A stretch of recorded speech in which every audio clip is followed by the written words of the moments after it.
भगवान को पाना कठिन नहीं है, लेकिन उसके लिए अपने आप को बदलना पड़ेगा। और ये पता होना चाहिए कि भगवान क्या चाहते हैं और क्या पसंद करते हैं। तो इस कहानी को पूरा सुनिए। ये कहानी है एक भोले भाले भक्त की, एक सरलता की। तो चलिए जल्दी से शुरू करते हैं। एक लड़का था जो बहुत ही आलसी था, लेकिन दिल का बहुत नेक, बहुत भोला भाला। कोई काम नहीं करना चाहता था। उसे किसी ने बताया कि एक आश्रम है, वहां पर जाओ, आराम से रहो, दो समय का खाना मिल जाता है, बीच में नाश्ता मिल जाता है। उसने कहा बहुत बढ़िया। सारे काम छोड़ करके, सांसारिक जीवन को छोड़ करके उसने कहा बाबा बनूं, और चल दिया बाबा बनने। भोला भाला था, आलसी था, आश्रम में रहने लगा। आश्रम के जो गुरुजी थे वो सुबह का प्रवचन देते और बाकी समय आराम करते। वह लड़का भी भरपेट खाना खाता और सो जाता था। भरपेट खाना मिलता था। महीना खत्म होने को आया और एक दिन आश्रम में कुछ भी नहीं मिला। उसे लगा नाश्ता नहीं मिला, भोजन तो मिलेगा। भोजन के समय भी भोजन नहीं मिला। भाग कर गया गुरुजी के पास और बोला आज खाना क्यों नहीं बना। गुरुजी ने कहा बेटा आज एकादशी है, जितने भी आश्रम के सदस्य हैं सबका उपवास है और तुम्हारा भी उपवास है। आज भोजन नहीं बनेगा। आलसी था, उसे भूख बहुत लगती थी। उसने कहा कि ऐसा नहीं हो सकता, मुझे तो भोजन करना है। गुरुजी ने कहा ठीक है, जाओ भंडारे में से सामान ले जाओ और बाहर जाकर के बना लो। आश्रम में नहीं बनेगा, पर याद रखना भोजन बनाने के बाद सबसे पहले भगवान को भोग लगाना, फिर तुम प्रसाद खाना। उसने कहा ठीक है। वो लड़का सामान लेकर बाहर चल दिया और भोजन पकाने लगा। भोजन तैयार हुआ और उसके बाद भगवान को भोग लगाने लगा। भगवान को पुकारने लगा भगवान राम आइए, भोग लगाइए, भगवान राम आइए, भोग लगाइए। उसे लगा भगवान तो आ नहीं रहे भोग लगाने को, तो कहने लगा मुझे मालूम है आपको तो अच्छा खाने की आदत है और मुझे अच्छा खाना बनाना नहीं आता। रूखा सूखा जो है बना है वही है। भगवान श्री राम सब सुन रहे थे और भगवान श्री राम उसकी सरलता पर प्रसन्न हो गए और दर्शन दे दिए। उसने देखा कि भगवान श्री राम आए हैं और साथ में माँ सीता भी। उसने दो लोगों का ही भोजन बनाया था, एक अपना और दूसरा भगवान राम का।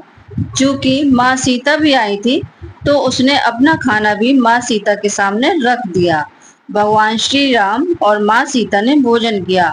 भोजन करने के बाद जाने लगे तो भोला भाला भक्त बोला प्रभु आप आए, मुझे बहुत अच्छा लगा। मुझे खाने को कुछ नहीं मिला, लेकिन कोई बात नहीं, बस आपसे इतनी विनती है कि जब अगली बार आप आए तो बता दीजिएगा कि कितने लोग आएंगे, जिससे मैं उतने लोगों का भोजन बनाकर रखूं।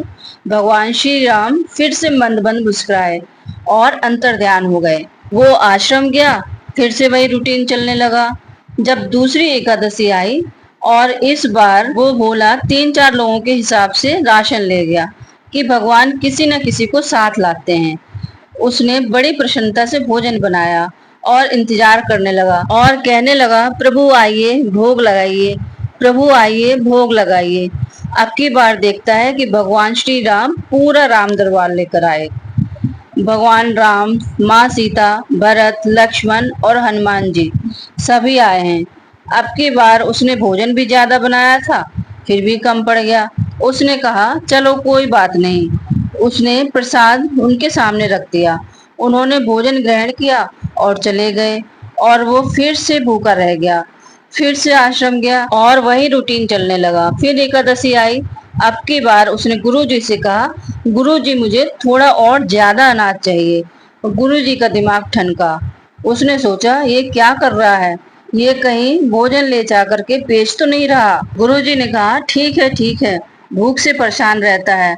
उसने कहा नहीं, भगवान जी के साथ और भी बहुत से लोग आते हैं, उनको भी तो भोजन कराना होता है। गुरु जी को लगा पागल हो गया है, लेकिन गुरुजी ने सोचा कि चलकर देखते हैं क्या करता है इस अनाज का।